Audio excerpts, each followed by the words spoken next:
Hey guys, welcome to RNP classes. आज 2 June 2020 है और आज हम top 10 questions of current affairs के बारे में बात करेंगे। तो आइए शुरू करते हैं। पहला सवाल, 2020-2021 के दौरान छत्तीसगढ़ में जल जीवन मिशन के कार्यान्वयन के लिए केंद्र सरकार द्वारा कितनी राशि स्वीकृत की गई है? तो इसका जवाब है 445 करोड़। छत्तीसगढ़ को 445 करोड़ दिया गया है, जिसका उद्देश्य है कि राज्य में 45 लाख घरों में से 20 लाख घरों को नल कनेक्शन देना और 2023-2024 तक 100% कनेक्शन देना। जल जीवन मिशन के लिए 3,60,000 करोड़ रुपए का बजट भी आवंटित हुआ है। ये था जल जीवन मिशन के लिए। तो आइए नेक्स्ट दूसरे क्वेश्चन पे चलते हैं। दूसरा सवाल, कौन सा देश वैश्विक सहयोग की सुविधा के लिए एक ढांचा स्थापित करने के लिए one sun one world one grid पहल के साथ आया है? उसका जवाब है इंडिया।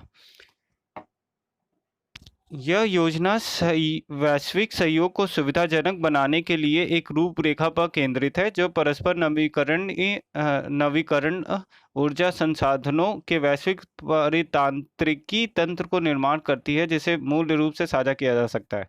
इसके कुछ मेन पॉइंट्स है। ये OSOWOG के पीछे दृष्टि 10 सन नेवर सेट्स है और यह भी किसी भी भौगोलिक स्थान पर विश्व स्तर पर किसी भी समय पर स्थिर है। यह किसी भी देश द्वारा शुरू की गई सबसे महत्वाकांक्षी योजना में से एक है और आर्थिक लाभ साझा करने के मामले में वैश्विक महत्व की है। इसे विश्व बैंक के तकनीकी सहायता कार्यक्रम के तहत भी लिया गया है। तो आइए अब हम चलते हैं तीसरे क्वेश्चन की ओर। किसने मेरा जीवन मेरा योग शीर्षक में एक वीडियो ब्लॉगिंग प्रतियोगिता शुरू की, जिसमें नागरिकों को आम जनता के बीच योग के अभ्यास को बढ़ावा देने के लिए आमंत्रित किया गया? तो इसका जवाब है नरेंद्र मोदी, जो हमारे प्राइम मिनिस्टर हैं। उन्होंने मन की बात में देश को संबोधित करते हुए ये बताया था कि अपने जीवन में योग को बढ़ाने के लिए आयुष मंत्रालय ने भी इस बार एक अनोखा प्रयोग किया है। आयुष मंत्रालय ने माई लाइफ माई योगा नाम से अंतर्राष्ट्रीय वीडियो ब्लॉग उसकी प्रतियोगिता शुरू की है। भारत ही नहीं, पूरे देश के लोग इस प्रतियोगिता में हिस्सा ले सकते हैं। बता दें कि अभी आने वाले 21 जून को इंटरनेशनल डे ऑफ योगा 2020 होगा। तो इस वजह से ये परियोजना को लॉन्च किया गया है और इसमें आपको क्या करना होगा कि एक 3 मिनट का वीडियो अपलोड करना होगा, जिसमें आप ये बताएंगे कि इस जो योग और आसन करते हैं वो करते हुए दिखाना होगा और योग से अपने जीवन में जो बदलाव आया है उसके बारे में भी बताना होगा। और इसका एक मेन मोटिव और भी है कि लोगों को योग और आयुर्वेद में बड़ी दिलचस्पी भी बढ़ेगी कि इसको अपनाने से हमारे जीवन में क्या फ़ायदा हुआ है, क्या नुकसान हुआ है। देखो, आइए चलिए अब अगले सवाल की ओर चलते हैं। हाल ही में कौन सा देश G7 कृत्रिम बुद्धि समूह यानी कि आर्टिफिशियल इंटेलिजेंस ग्रुप में शामिल हुआ है? तो उसका जवाब है USA। तो आइए चलिए बताते हैं कि ये क्यों शामिल हुआ। चीन पर AI पर चीन के प्रभाव को बढ़ाने के प्रयास में USA ने भी आर्टिफिशियल इंटेलिजेंस पर वैश्विक भागीदारी में G7 देश में शामिल हो गया। ट्रंप प्रशासन 7 देशों के समूह के नेताओं में एकमात्र राष्ट्र था जो 2019 में फ्रांस और कनाडा द्वारा स्थापित AI पर ग्लोबल पार्टनरशिप का हिस्सा नहीं था। हालांकि ये देखते हुए कि कैसे चीनी प्रौद्योगिकी कंपनियां संयुक्त राष्ट्र में चेहरे की पहचान और निगरानी पर अंतर्राष्ट्रीय मानकों को आकार देने का प्रयास कर रही है, अमेरिका ने कृत्रिम बुद्धि के उपयोग यानी कि आर्टिफिशियल इंटेलिजेंस के उपयोग के लिए नैतिक दिशा निर्देश को निर्धारित करने के लिए अंतर्राष्ट्रीय पैनल में शामिल होने का फैसला लिया।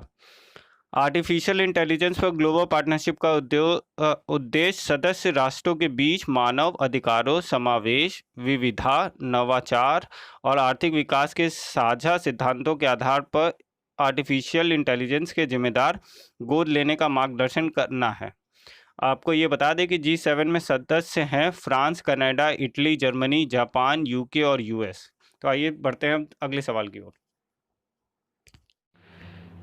किस देश ने लगातार दूसरे वित्त वर्ष में भारत में प्रत्यक्ष विदेशी निवेश का शीर्ष स्रोत था? तो इसका जवाब है सिंगापुर। सिंगापुर लगातार दूसरे वित्त वर्ष में भारत में प्रत्यक्ष विदेशी निवेश का शीर्ष स्रोत था, जो 2019-2020 में एफडीआई प्रवाह का लगभग 30% था। मॉरिशस को एक बार टैक्स हेवन के रूप में देखा गया था, जो इसे भारत में निवेश के लिए सबसे पसंदीदा राष्ट्र बना दिया गया था। ये आप इसमें जो इमेज आ रही है, इसमें आप देख सकते हैं कि जो है सिंगापुर नंबर 1 पे है, दूसरे नंबर पे मॉरिशस है, तीसरे पे नीदरलैंड है, चौथे पे यूएस है, पांचवें पे जापान है। तो चलिए चलते हैं अब अगले क्वेश्चन की ओर। अगला क्वेश्चन ये है कि कैरेट इंडिया के नए सीईओ के रूप में किसे नियुक्त किया गया है? तो इसका जवाब है अनीता कोटवानी को। डेंटुस एजिस नेटवर्क के स्वामित्व वाली मीडिया एजेंसी कैरेट इंडिया ने सोमवार को अनीता कोटवानी को अपने मुख्य कार्यकारी अधिकारी के रूप में नियुक्त करने की घोषणा की। इससे पहले Kotwani senior vice president new business और client lead Mindshare India में वॉल्ट डिज्नी व्यापार के लिए थी।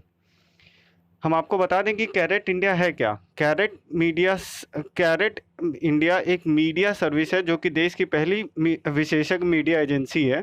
डेंटुस एजिस नेटवर्क का हिस्सा है, जो भारत में सबसे तेजी से बढ़ता नेटवर्क है। कैरेट वर्तमान में कुछ नाम रखने के लिए Microsoft, General Motors, Nokia, Philips, Reebok, Adidas, मिथुट ग्रुप, मास्टरकार्ड और ब्रिटिश एयरवेज जैसे प्रीमियम ब्रांडों को संभालता है। कैरेट की सबसे बड़ी ताकत अपनी टीम के सभी प्रकार के मीडिया में एकत्रित संचार योजनाएं बनाने की क्षमता है, जो कि देश के कुछ बेहतरीन उपकरणों द्वारा समर्थित है, जिसमें CCS एक अत्याधुनिक अनुसंधान आधारित उपभोक्ता विश्लेषण उपकरण शामिल है। तो आइए चलते हैं अब अगले क्वेश्चन की ओर। अगला, विद्युत संचालित वित्त निगम के CMD के रूप में किसे नियुक्त किया गया? तो उसका जवाब है RS ढिल्लन। राज्य संचालित पावर फाइनेंस कॉरपोरेशन ने इस महीने राजीव शर्मा के सुपरविजन के बाद 1 जून से रविंदर सिंह ढिल्लों को अध्यक्ष और प्रबंध निदेशक के रूप में नियुक्त करने की घोषणा की। हम आपको ये बता दें कि PFC है क्या, ये पावर फाइनेंस कॉरपोरेशन है क्या। तो पावर फाइनेंस कॉरपोरेशन लिमिटेड एक नॉन बैंकिंग फाइनेंशियल कंपनी है जो फाइनेंसिंग कंपनीज के बिजनेस में लगी हुई है। कंपनी के मेजर प्रोडक्ट्स या सर्विसेज में लोन और अदर सर्विसेज से इनकम पर इंटरेस्ट शामिल है। कंपनी का मेजर बिजनेस पावर सेक्टर में फाइनेंशियल हेल्प करना है। आइए अब हम चलते हैं अगले सवाल की ओर। अगला सवाल है, सर्वाधिक भुगतान करने वाले वैश्विक एथलीटों की 2020 फोर्ब्स पत्रिका की सूची में कौन शीर्ष पे है? तो जवाब है रॉजर फेडरर। रॉजर फेडरर ने पहली बार शीर्ष स्थान हासिल किया $106 मिलियन पूर्व कर आय के साथ। पिछले 4 वर्षों में से 3 में क्रिस्टियानो रोनाल्डो और लियोन मेसी को पार करते हुए नंबर 1 स्थान हासिल किया। कई यूरोपीय फुटबॉल क्लबों में वेतन में कटौती के कारण दोनों फुटबॉल आइकन ने पिछले 12 महीनों के दौरान संयुक्त $209 मिलियन 2019 से 28 मिलियन की कमाई की। माफ़ कीजिएगा, 2019 से 28 मिलियन डॉलर की कमाई की, जब लीग का खेल मार्च में रुका हुआ था। तो चलते हैं अब अपने अगले क्वेश्चन की ओर। अगला सवाल है, हाल ही में भंवर लाल शर्मा का निधन हो गया, वह किस क्षेत्र से संबंधित थे? तो वो पॉलिटिशियन थे। लाल शर्मा एक भारतीय राजनीतिक थे। वे सरदार शहर चीरू राजस्थान से विधानसभा के 7वें कार्यकाल के सदस्य थे। वे 2011 से अखिल भारतीय ब्राह्मण महासंघ के अध्यक्ष के रूप में ब्राह्मण समाज में एक राष्ट्रीय शख्सियत के रूप में उभरे थे। वे इंदिरा गांधी नीर परियोजना राजस्थान सरकार के पूर्व कैबिनेट मंत्री भी रहे हैं। चलते हैं अब हम अगले सवाल की ओर। तो अगला सवाल है, हाल ही में 42 वर्ष की आयु में किस प्रसिद्ध संगीतकार का निधन हो गया? तो जवाब है वाजिद खान। एक फेमस म्यूजिक कंपोजर थे, उन्होंने कई अच्छे म्यूजिक दिए हैं। उनकी मौत की खबर सोनू निगम ने अपने ट्वीट के जरिए दिया था। This is the end of the video. Thanks for watching and always जय हिंद।